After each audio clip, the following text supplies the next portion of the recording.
What's up, guys? Rick here with a very special Masters video. The idea around this is research, is data, and trends. Yes, I said the T word, trends. For those of you who follow me on a regular basis, you know that's almost a curse word in my world because I see a lot of trends. A lot of them are not predictive in any stretch of the imagination, and it usually grinds my gears. But in this video, I'm going to dive into maybe some better trends, maybe some ones that are a bit more predictive or can at least help us understand the field better and how they're going to play at Augusta National. And we'll get a little nerdy. We'll see what happens. Let's get to it.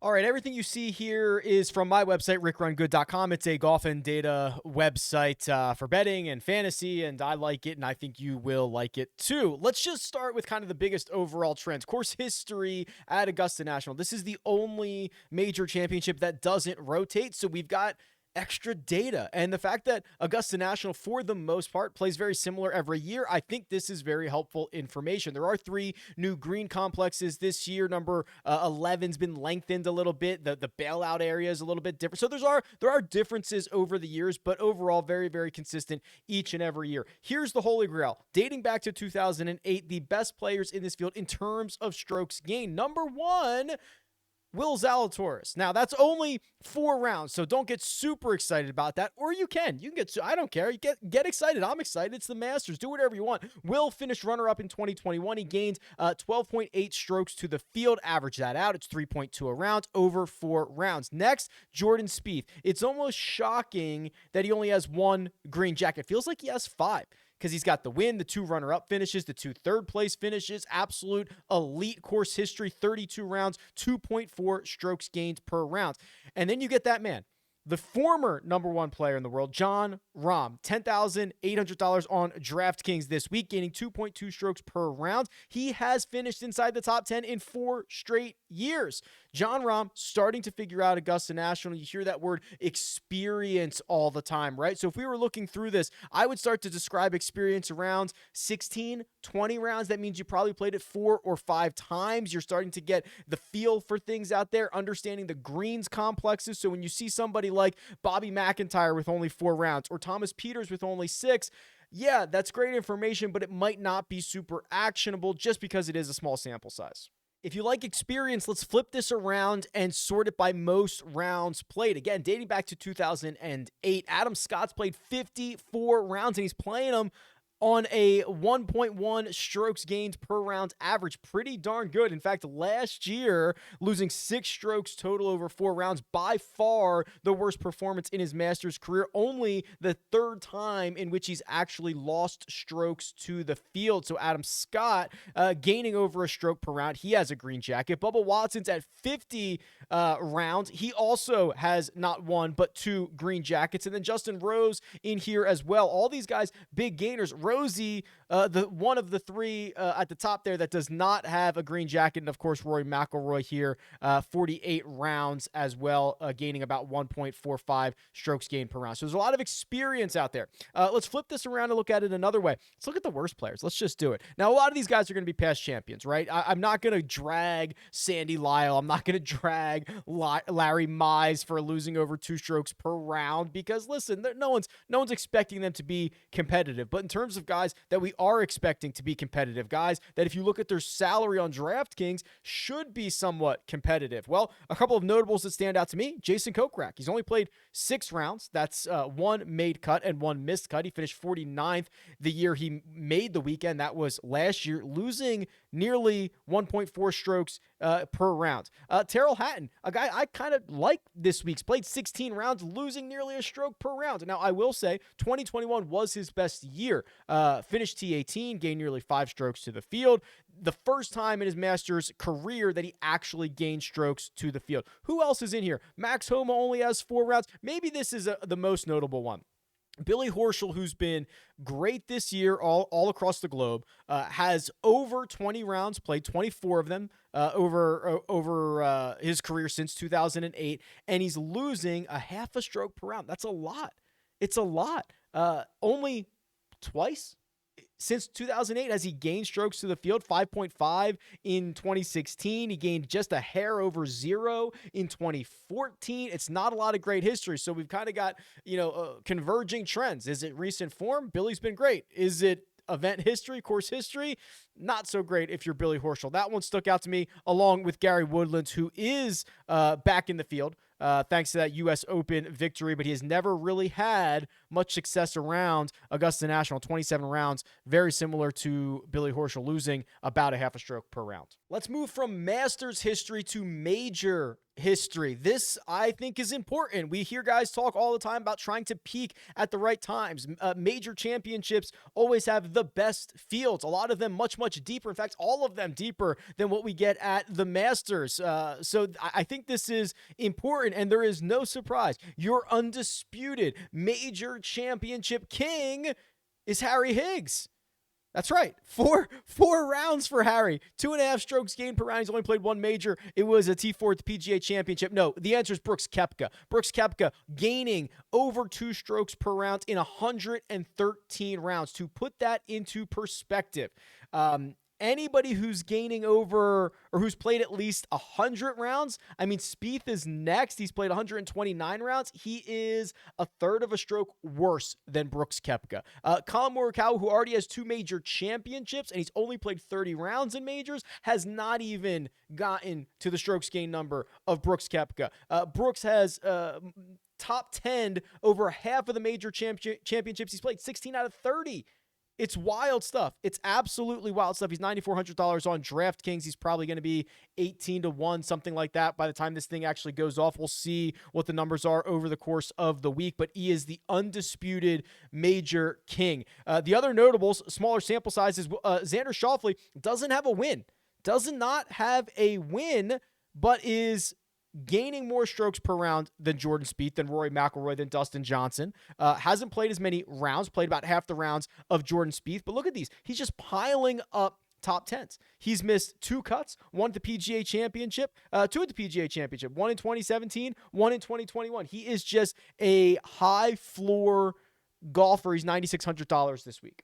If you like using the major data to kind of see who might be a good play and who might not be, Max Homa's kind of a concern. 22 rounds in major championships. He has, lost 3/4 of a stroke per round. He missed 6 consecutive cuts at majors from the 2020 PGA Championship to the 2021 U.S. Open. He's only made 2 cuts in, 9 major championship starts. His best result is a 40th place finish at the Open Championship. I like Homa. I think he's a much better player now than he was for a lot of these majors, but that is a little bit concerning when you see it on paper. Lucas Glover has a win on the resume, but my goodness, it's not been good since then. He has missed the cut in basically more than half of his majors dating back to 2010. It's just been a really kind of ugly set of results for Lucas Glover outside of that one major championship on the resume. HV3 also kind of on the concerning side of things. He's getting closer to tour average. He's just a hair below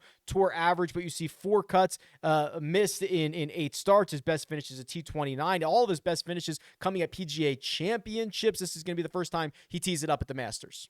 Lead-in form is always a big topic of conversation, and there are a lot of really good stat nuggets that say the eventual winner of the Masters is usually playing well in the first 3 months of the year, or the 90 days leading up to the Masters. And it makes sense. I talked about it earlier. These guys are really trying to set their schedules and get their game right to peak at the right time. They're trying to peak right now. And what you'll see is a lot of the winners are playing well. So a couple of ways that you can do this. My friend and colleague over at CBS Sports, Kyle Porter, he tweets this out. He kind of keeps track of this as well. I believe he uses 1.8 strokes gained tee to green as his benchmark, while saying 8 of the last 10 winners at the Masters have gained at least 1.8 strokes from tee to green in the 90 days leading up to the Masters. I believe Patrick Reed is the only exception, and I think Hideki is the only other exception as well. Everybody else was kind of in that category. I like that. I don't mind it. You can start to look at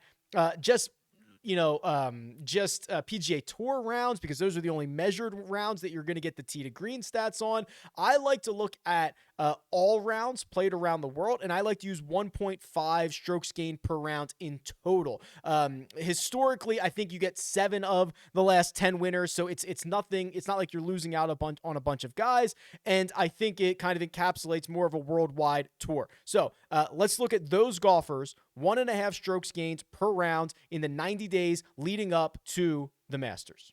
So you got to be smart with this a little bit, because we probably should throw out Bernhard Langer, 12 rounds played, 3.5 strokes gained per round, but my database has all the senior tour data. So obviously that's where all of his starts are coming from. And you got to consider sample size, but we do have a lot of guys that meet a fairly good sample size minimum. Cam Smith's the best golfer in this time frame. 2.3 strokes gained per round. Obviously, the win at the Players' Championship, the win at the Century Tournament of Champions, both go in his column. Shane Lowry, who does not have a victory and does have a couple of DP World Tour events, is second. 2.16. Rory McIlroy here at 2 strokes gained. So we go down.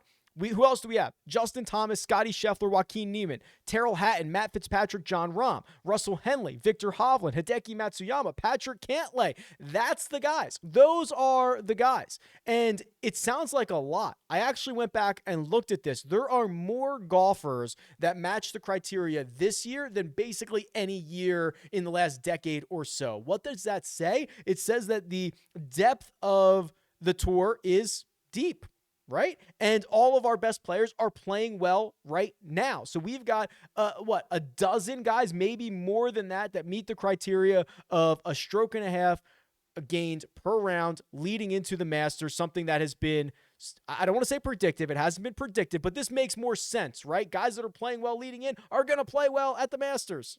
Let's keep digging. The saying goes, the Masters doesn't start until the leaders get to Amen Corner on Sunday. That's holes 11, 12, and 13. It is just the most perfect stretch of holes in the world of golf, and they can be very, very challenging. It's where we saw Jordan Spieth dump a couple into Rays Creek and implode and give away his second green jacket to Danny Willett. It's where we saw Tiger overtake Brooks Koepka and Tony Finau and everybody else, Francesco Molinari, as they're in Rays Creek on number 12. I mean, just so much stuff can happen. And what you see is the guys that play Amen Corner really well, they tend to play Amen Corner well every single time they go through. Not always, of course, but 11 being the par 4, 12 being the par 3, and then 13 is a par 5 that's kind of your scoring opportunity. You're just trying to hold on through 11 and 12, and then you get your scoring opportunity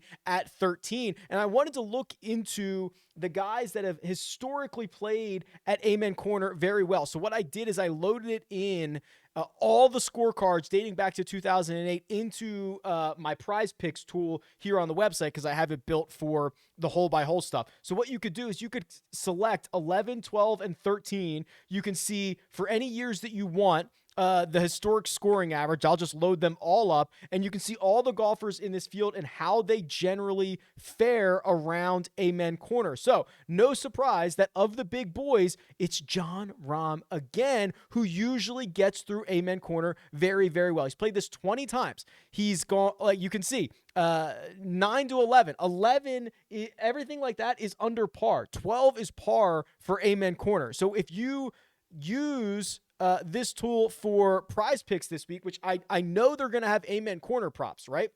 So they're going to have Amen Corner props. They're probably going to set the line at 11.5, right? And it's going to say, are these guys going to play Amen Corner under par, or are they going to play it at par or worse? Maybe it's 12.5. I hope it's 12.5. But no matter what they set, you're going to be able to come in here and see. So Jon Rahm has gone under in 1, 2, 3, 4, 5, 6, 7, 8, 9, 10 out of 20. So that's about half the time. It's not about half the time. It's exactly half the time. Let's see what Xander's done. 1, 2, 3, 4, 5, 6, 7, 8, 9 out of 16. He's gone under, assuming an 11.5 line. So this is going to be a really critical tool for PrizePicks this week, but I also think it is really helpful to kind of see who could blow up, who could get themselves into a lot of trouble, who's going to get to that point on Sunday or even earlier in the week peak and implode. And the good thing about this is we're going to get amen corner coverage. We're going to see every shot that's hit around here, and just comparing some of the big boys around amen corner. I mean, Colin Morikawa has played it to a 12 in his 8 rounds, which is nearly a full shot worse than Jon Rahm. That's kind of surprising. Patrick Cantlay playing it over par, 12.06. He made a 16 in round 4 in 2012. He was probably an amateur then. I believe that was his amateur year. But it's a really interesting way to look at probably the most important stretch of golf on the course, and being able to dive into any year and any stretch that you want. And you can look at other holes as well. You can look at, 16, for example, whatever you want, or whatever PrizePicks gives us. So when we see the lines for PrizePicks, this tool is going to be really handy. Use the code Rick. There's a link in the description. Get signed up. We're going to have lots of prop content, and we've been absolutely killing the guys over at PrizePicks. So make sure you get involved, and I've loaded in all the data that we can use here for it. One of the other things I wanted to look at was kind of the fantasy history for the last couple of years for this event, and kind of who ended up winning, what their ownership was, and really fading the chalk in the last 4 years has been really good, except for Dustin Johnson's year when he won it. He was 34% owned on DraftKings. So if you didn't have DJ, you were pretty much toes up. Other than that, the other 3 years, Hideki was 8% owned. Tiger was 14% owned, which is crazy because Tiger even has a built-in 5% bump. And then Patrick Reed was only 9% owned. If you look at golfers and how they fared in DraftKings points over the last 4 years, DraftKings points gained, so that looks at what the average number of points were scored each year. If you had more than that, you gained. If you had less than that, you lost. Patrick Reed, of golfers with at least multiple starts, is the best here. He's gaining 41 points to the field. Obviously the win was helpful, but he finished 8th, 10th, and 36th as well. But I also thought it was interesting to look at the value proposition here. So this is the average value that is returned based on salary and based on fantasy points. And Corey Connors, in his 3 starts at the Masters, is returning on average 12 times his salary. Now, he was 6,600, 6,600, and 6,900. He's going to be 7,600 this year, so he is a little bit more expensive, but he has been the most valuable player over the last 4 years of those who have played at least twice. Let's see. Cam Smith also on this list in terms of value, but he's getting a huge price increase. This is the most expensive he's ever been for the Masters by a wide margin. In fact, every year he's basically gotten more expensive. Now he's up to $9,900. Let's see Mark Leishman, because I bet you this is similar. Yeah, this is kind of a similar price for Mark Leishman that we've seen over the years. He's been 8,200, 78, 69, 69. He's returning over 10 times value, and he's $7,300 this year. So you're not paying a massive increase there, which is nice, because that makes this look into the value numbers a bit more realistic. And finally, I'll get you out here on the nerdiest possible note, because I've been having so much fun diving into all the hole-by-hole master stuff that I just couldn't resist seeing which golfer has played which hole the best. That's right. And this is on a strokes gained basis. So what I did is I calculated every single hole scoring average per day, and calculated the true strokes gained here. So this is the real deal. With at least 20 rounds, so you have to have played the hole at least 20 times. I probably could have made it smaller than that, but hey, it's my video. We're going to do 20. Jon Rahm on hole number 11, which, remember, is the hardest leg of Amen Corner. Jon Rahm is gaining on average a half a stroke to the field. By far the best player, the best gainer on a single hole for the Masters since 2008. It's impressive. Nick Watney on 15, for whatever reason, has been awesome. He's gaining 0.43 strokes per round. How about this one? Brooks Koepka gaining over a third of a stroke per round on hole number 18 in 22 rounds. Wouldn't that come in handy? 18, imagine on Sunday when Brooks Koepka maybe in the lead, maybe tied for the lead, something like that, has to play 18, a hole that he's been historically awesome on.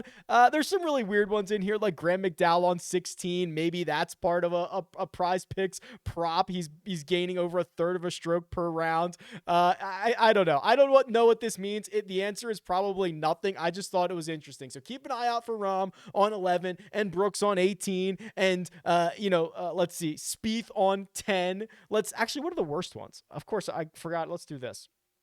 Danny Willett on number 1, losing a half a stroke per round. Where's Spieth on 12? I guess he probably really only had the one blow up. A lot of these are like Larry Mize. Yeah, these aren't always fair here because they're past champions. Let's see. Let me find Spieth's numbers. There you go. Despite the giving it away to Danny Willett in 16, Jordan Spieth playing hole number 12 about dead even, minus 0.02.